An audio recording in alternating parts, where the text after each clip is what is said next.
Si está pensando en comprar o vender un negocio o ya está en ese proceso, hay importantes detalles que debe tomar en cuenta, entre ellos el llamado due diligence o debida diligencia en español. Para orientarnos sobre este tema, le damos la bienvenida al CPA, Eduardo González Green, del Colegio de Contadores Públicos Autorizado. Muchas gracias por estar con nosotros. Gracias por la invitación.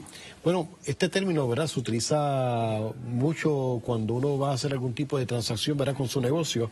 Y esto incluye CPA, incluye también abogados. Sí, claramente hay diferentes personas que pueden participar en una compra-venta. El CPA puede ser uno, el abogado puede haber gente ambiental. Esto es un grupo de profesionales que trabaja. Y en la debida diligencia no es otra cosa que un proceso investigativo. Es como una auditoría, donde se evalúa las representaciones de una parte. Representaciones pueden ser: mi negocio vende 10 millones de dólares, tengo una ganancia bruta de cercano al 40%, 4 millones, y mi ingreso neto al final del día es 2 millones.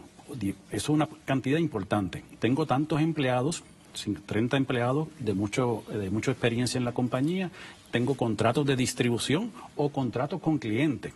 Todas esas son representaciones que tienen una incidencia en el precio de lo que estoy comprando.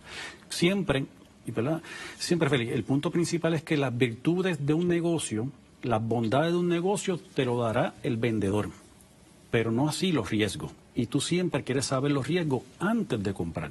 Pero para conocer esos riesgos, ¿el vendedor tiene que tener esa apertura o eso es una investigación que le corresponde ya sea el CPA, o un abogado? ¿Cuál de los dos son más protagonistas en este sentido? Los dos son protagonistas. Ajá. Y es un pacto entre vendedor y comprador. Yo te represento esta información porque el negocio, valoramos el negocio y vale 3 millones de dólares.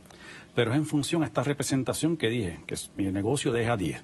Las dos participan, los abogados con el contrato en múltiples ocasiones, desde una carta de no divulgación, la carta de intención de que yo quiero comprar y el contrato final. Pero la parte financiera es que nosotros participamos como CPA, verificando esos datos, si es realmente vende 10 millones o vende 8.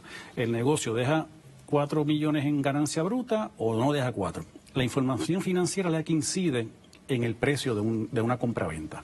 Y esos riesgos, ¿verdad? Porque la parte positiva, usted dice que pues la va a dar el vendedor. Claro, siempre lo da. Yo voy a vender este negocio, esto me deja millones de dólares, ¿verdad? Pero no, ahí está la parte oculta. ¿A quién le corresponde esos gastos para poder hacer esa investigación? La debida diligencia, el comprador, el que busca el trabajo, verifica los datos, le corresponde ese gasto a él, al comprador. Claro, los dos tienen debida diligencia. El vendedor con más limitado, pero el comprador es el que tiene más riesgo. ¿Y cómo ustedes logran identificar o descubrir lo que no se dice? Por estado financiero, por tendencia, observar datos de la compañía, diferentes asuntos, pero principalmente son los estados financieros auditados, las planillas, ahí vemos riesgos contributivos, estados interinos, contratos con terceros, contratos con clientes y demás. Eduardo, y cuando uno va a hacer va a hacer este proceso, ¿esto es solo para corporaciones públicas, grandes comercios, aplicaría a pymes, a microempresas? Aplica a todo el mundo. Toda empresa, pequeña o grande, tiene que hacer una debida diligencia. Tú tienes que saber los asuntos antes de comprar. Los secretos debes conocerlo antes. Si no, el problema lo captura el comprador, a modo de ejemplo. ¿Y esto hay que hacerlo por ley o esto depende del acuerdo entre el comprador y el vendedor? Eso es pactado entre las partes. Entre las partes, o sea, no es obligado. No es obligado, sin embargo, si tienes un financiamiento de un banco, te va a pedir que tengas un informe de debida diligencia. Y aparte, es prudente y razonable tú conocer las virtudes de un negocio y los riesgos. Me parece que nadie va a invertir sin saber qué voy a tener, qué rendimiento voy a tener. Es decir, que quien no entra en este proceso de due diligence tiene probabilidades de fracasar en esa compra. Hay un porciento alto. Sí, pero no está cuantificado, pero sí. Porque si yo no conozco todos los asuntos, si alguien me dijo que vendo 10 y no eran 10 millones, eran 8, que me dijo los empleados, tengo 30 empleados, ahí está el costo de mesada. La ley 80, hay unos costos grandes de yo despedir a un grupo de empleados. O sea, si no conozco eso, yo estoy asumiendo los riesgos, el comprador. ¿Y hay conocimiento sobre este proceso en Puerto Rico? ¿O es parte de la cultura o hay que orientar y educar sobre eso? Tenemos que continuar la educación. Constantemente continuar la educación.